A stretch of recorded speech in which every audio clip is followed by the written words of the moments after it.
Good morning everyone and welcome back. Mechanical engineering के subject oil hydraulics and pneumatics के अंदर chapter number 3 में हम लोग डिस्कस कर रहे थे टाइप्स ऑफ पंप के अंदर इंटरनल गियर पंप। ठीक है, उससे पहले हमने कल लास्ट लेक्चर में लोब पंप के बारे में डिस्कस किया था। चलिए शुरू करते हैं आज। इंटरनल गियर पंप किस तरीके से काम करता है। Internal gear pump, internal gear pumps are exponentially versatile. They are often used for low or medium viscosity fluids such as solvents and fuel oil and wide range of temperature. ठीक है, exponentially थोड़ा versatile है internal gear pump. इसके लिए ये use होता है सबसे ज़्यादा जो लो और मीडियम विस्कोसिटी वाले फ्लूइड है, सॉल्वेंट है, फ्यूल ऑयल है। ठीक है, जो अलग अलग टेम्परेचर रेंज पे ट्रांसफ़र होते हैं उसको डिस्प्लेस करने के लिए, ट्रांसफ़र करने के लिए इंटरनल पंप यूज़ करेंगे, internal gear pump. This is non pulsing, self priming and can run dry for short period. ठीक है, ये अपने आप ही क्या होगा, प्राइमिंग हो जाएगा। सेल्फ प्राइमिंग है तो प्राइमिंग का मतलब मालूम है तुम लोग को, पंप स्टार्ट करने से पहले पूरा केजिंग जो हम लोग फ्लूइड से फिलअप करते हैं उसको बोलते हैं प्राइमिंग। तो ये सेल्फ प्राइमिंग है तो मैन्युअली प्राइमिंग की ज़रूरत नहीं पड़ेगी। कुछ समय तक ये, शॉर्ट पीरियड तक ये ड्राई कंडीशन में भी चल सकता है। मतलब इसके अंदर कोई भी फ्लूइड नहीं होगा और इसको हम ऐसे ही घुमाएंगे पंप को तो ये ऐसे ही काम करता रहेगा कुछ समय तक। It is a variation of basic gear pump. हमारा जो एक्सटर्नल गियर पंप था, बेसिक गियर पंप, इसका ही वेरिएशन है। सिर्फ हमने क्या किया है, रोटेशनल जो कंपोनेंट है उसको ही सिर्फ चेंज कर दिया है। आइए देखते हैं और क्या क्या है इसके अंदर। It comprises of an internal gear. इसके अंदर इंटरनल गियर होगा, regular spur gear and crescent shape seal and external housing.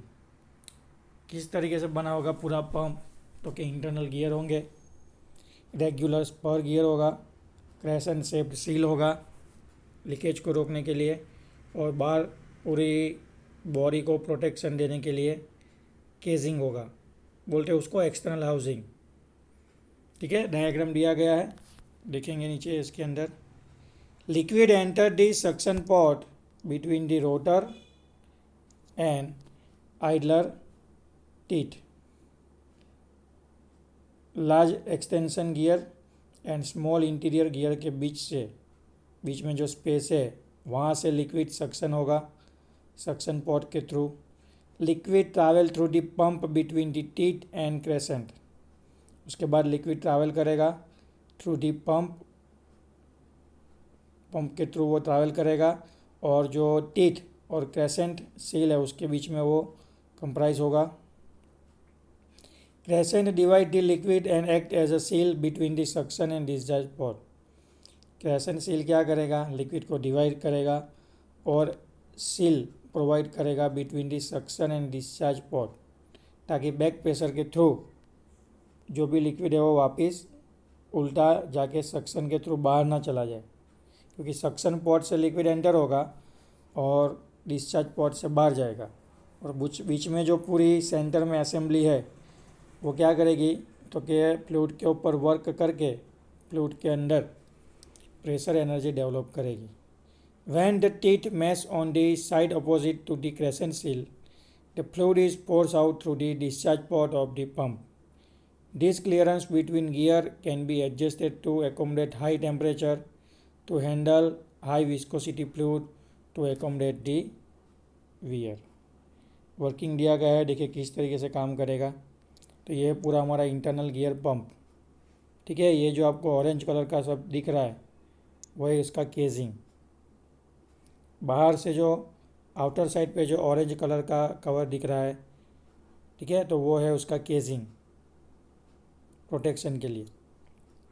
फिर बीच में ये वाला जो पोर्शन दिख रहा है ऑरेंज कलर का उसको बोला जाता है क्रेसेंट सील। ठीक है, क्रेसेंट सील क्या करेगा, इनर सक्शन पॉट, यानी ये जो फ्लूइड एंटर होगा वो पॉट सक्शन पॉट कहते हैं, और फ्लूइड जो आउट होगा उसको बोलते हैं डिस्चार्ज पोर्ट, तो दोनों के बीच में क्या करेगा, सील, दोनों को डिवाइड करके सील प्रोवाइड करेगा ताकि लिक्विड वापस बैक प्रेशर से वापस ना चला जाए। ठीक है, लीकेज का प्रॉब्लम ना हो। अभी क्या होगा, तो आपको अंदर अलग अलग रोटर दिख रहे हैं। ठीक है, जैसे हम लोग पहले इसकी बात करेंगे, ये जो गियर जैसा भाग दिख रहा है, तो ये एक्सटर्नल गियर है जिसको बोला जाता है आइडलर गियर। एक्सटर्नल गियर है जिसको बोला जाएगा आइडलर। फिर ये जो पूरा दिख रहा है इंटरनल गियर टाइप, ठीक है, इसको बोलते हैं रोटर। ओके, और ये जो रेड कलर का बीच में दिख रहा है वो इसका शाफ्ट। अब जब भी फ्लूइड एंटर होगा, मतलब पंप को हम लोग स्टार्ट करेंगे, पंप के अंदर ये जो आइडलर है,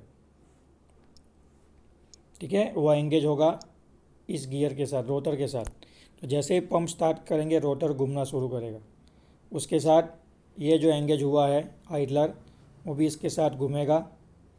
बीच में जो गियर टीथ मैश हो रहे हैं उसके बीच में जो क्लियरेंस है उसके वजह से पूरे पंप के अंदर वैक्यूम क्रिएट होगा, जिससे फ्लूइड सक्शन होके इनलेट पोर्ट से पंप के अंदर आ जाएगा यहाँ पे। क्लियर। अब रोटर घूम रहा है, आइडलर भी उसके साथ घूम रहा है, बीच में क्लियरेंस की मदद से दोनों टीथ, इंटरनल गियर के टीथ और एक्सटर्नल गियर के टीथ के बीच में जो क्लियरेंस है उसकी वजह से फ्लूइड, दोनों वो जो क्लियरेंस के अंदर फ्लूइड एंटर होता है जिसकी वजह से फ्लूइड के ऊपर वर्क होता है और फ्लूइड के अंदर प्रेशर एनर्जी डेवलप होती है। क्लियर। उसकी वजह से प्रेशराइज हुआ फ्लूइड यहाँ आउटलेट पोर्ट से डिस्चार्ज होगा। तो इनलेट से जो फ्लूइड आएगा वो लो प्रेशर वाला होगा, इंटरनल गियर पंप की वजह से उसके अंदर प्रेशर डेवलप होगा, और डिस्चार्ज पोर्ट से यानी यहाँ पे आउटलेट से वो सिस्टम के अंदर डिस्चार्ज हो जाएगा। ओके, तो इस तरीके से हमारा इंटरनल गियर पंप वर्क करेगा। However this pump are not suitable for high speed and high pressure application. Again disadvantages दिए है। ये जो पंप है हमारा इंटरनल गियर पंप, वो हाई स्पीड और हाई प्रेशर एप्लीकेशन के लिए सूटेबल नहीं है।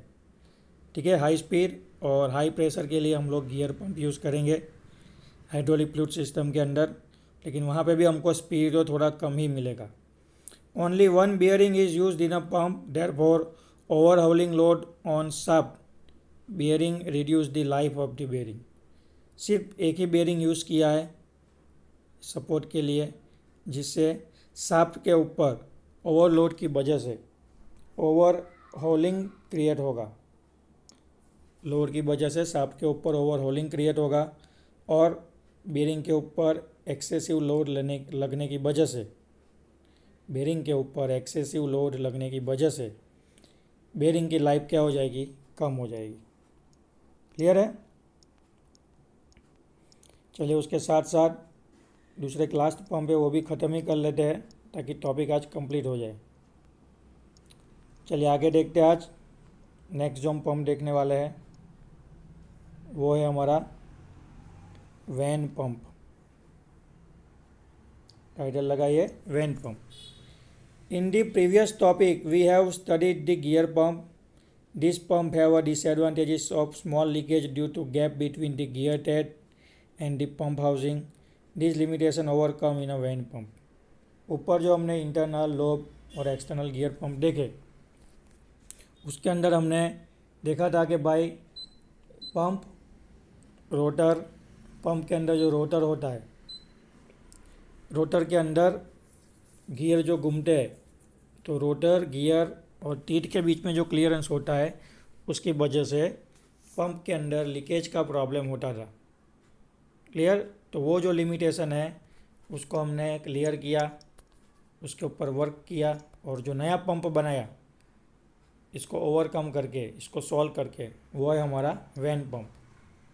The leakage is reduce by using spring और hydraulic loaded vane placed in the slots of the driven rotor. Leakages को हम लोग क्या कर सकते हैं, रिड्यूस कर सकते हैं। कैसे? बाय यूजिंग स्प्रिंग और hydraulically loaded vane placed in the slot of the driven rotor. जो हमारा रोटर घूमता है, ड्रिवन रोटर यानी जो सेकेंडरी रोटर है फ्रीली घूमता है, उसके बीच में वहाँ पे हम लोग क्या कर सकते हैं, स्प्रिंग लोडेड या फिर हाइड्रोलिकली लोडेड वैन रख के इस लीकेज को, हाइड्रोलिक फ्लूइड के लीकेज को या फिर किसी भी फ्लूइड के लीकेज को हम लोग कंट्रोल कर सकते हैं।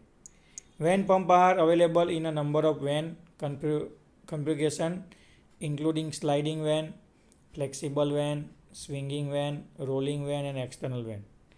ये जो हमने कंपोनेंट अरेंज किया है ड्राइविंग रोटर और ड्रिवन रोटर के बीच में, जो क्लियरेंस है उसको प्रिवेंट करने के लिए, उससे जो लीकेज हो रहा है उसको प्रिवेंट करने के लिए जो हमने कंपोनेंट डिज़ाइन करके रखा है उसको बोला जाता है vans.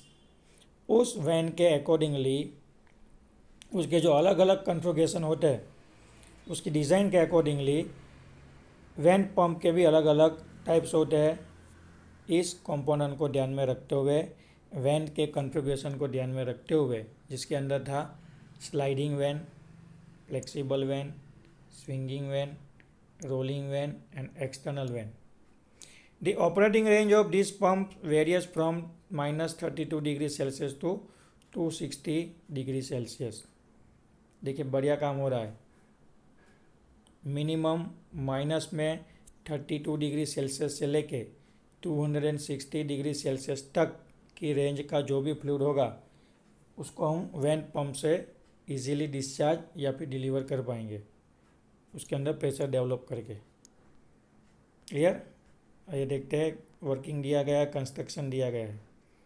The vane pump generally consist of a rotor, vane, ring and port plate with inlet and outlet port. Pump के अंदर कौन से कंपोनेंट होते हैं? तो एक तो होगा बाहर का केजिंग प्रोटेक्शन के लिए, इनलेट पॉट होगा, आउटलेट पॉट होगा। फिर जो मैंने बोला वो जो कंपोनेंट जो लीकेज को प्रिवेंट करता है, वैन, तो ये है हमारा वैन।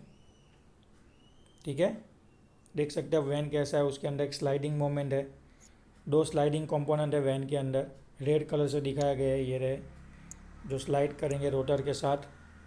ठीक है, फिर क्या होता है उसके साथ रोटर होता है। क्लियर? तो केजिंग, रोटर, वैन, इनलेट और आउटलेट पॉट होंगे पंप के कंस्ट्रक्शन के अंदर। ओके, चलिए किस तरीके से काम करेगा। The rotor in a vane pump is connected to the prime mover through a shaft. The vane are located on the slotted rotor. The rotor is eccentrically placed inside the cam ring as shown in figure. The rotor is sealed into the cam by 2 sides plate. Ceiling कर दिया है prevent करने के लिए leakage को। When the prime mover rotates the rotor, the vanes are thrown out due to the centrifugal force. The vane track along the ring. It provides a tight hydraulic seal to the fluid which is more at higher rotational speed due to high centrifugal force. This produces a suction cavity in the ring as the rotor rotates. It creates the vacuum at the inlet and therefore the fluid is pushed into the pump through the inlet. The fluid is carried around the outlet by the vane whose restriction causes the fluid to be expelled. देखिए क्या कहते हैं pump के working के अंदर कि जैसे ही ये जो हमारा रोटर दिख रहा है ग्रीन कलर का, ये रोटर जो ग्रीन कलर से दिख रहा है वो शाफ्ट के साथ कनेक्ट होगा। मोटर की मदद से शाफ्ट घूमेगा, शाफ्ट की मदद से ये ग्रीन कलर का रोटर घूमेगा। जैसे ही रोटर घूमेगा उसके ऊपर जो हमने ये वैन लगाया हुआ है, ठीक है, तो वैन के अंदर 2 स्लाइडिंग एलिमेंट है, रेड कलर से दिख रहे हैं। वो भी रोटर के साथ जितना रोटर घूमेगा उतनी स्पीड से ये जो वैन है वो भी घूमेगा। रोटर के साथ वैन घूमेगा तो वैन के अंदर जो स्लाइडिंग कंपोनेंट है उसके ऊपर सेंट्रीफ्यूगल फोर्स लगने की वजह से, कौन सा फोर्स लगने की वजह से? सेंट्रीफ्यूगल फोर्स लगने की वजह से ये जो रेड कलर के एलिमेंट्स है वो बाहर की डायरेक्शन में क्या करेंगे? स्लाइड करेंगे और इनलेट और आउटलेट के बीच में सील प्रोवाइड करेंगे। ठीक है, एयर टाइट सीलिंग प्रोवाइड करेंगे जिससे फ्लूइड का लीकेज होगा नहीं। जितनी स्पीड से पंप घूमेगा, रोटर घूमेगा, उतना ही ज़्यादा बाहर की डायरेक्शन में एक्सटर्नल सेंट्रीफ्यूगल फोर्स लगेगा और सील बाहर की ही डायरेक्शन में रहेंगे, जैसे अभी जिस पोजीशन में है वैसे ही। अभी जो करंट पोजीशन दिख रहा है वही है, तो उस पोजीशन में रहेंगे। और अब देख सकते हो यहाँ पे क्लियरेंस के बीच में, केजिंग का जो क्लियरेंस है उसके बीच में सील प्रोवाइड कर रहे हैं, तो इससे हमारा लीकेज वाला प्रॉब्लम काफ़ी हद तक सॉल्व हो जाएगा। क्लियर?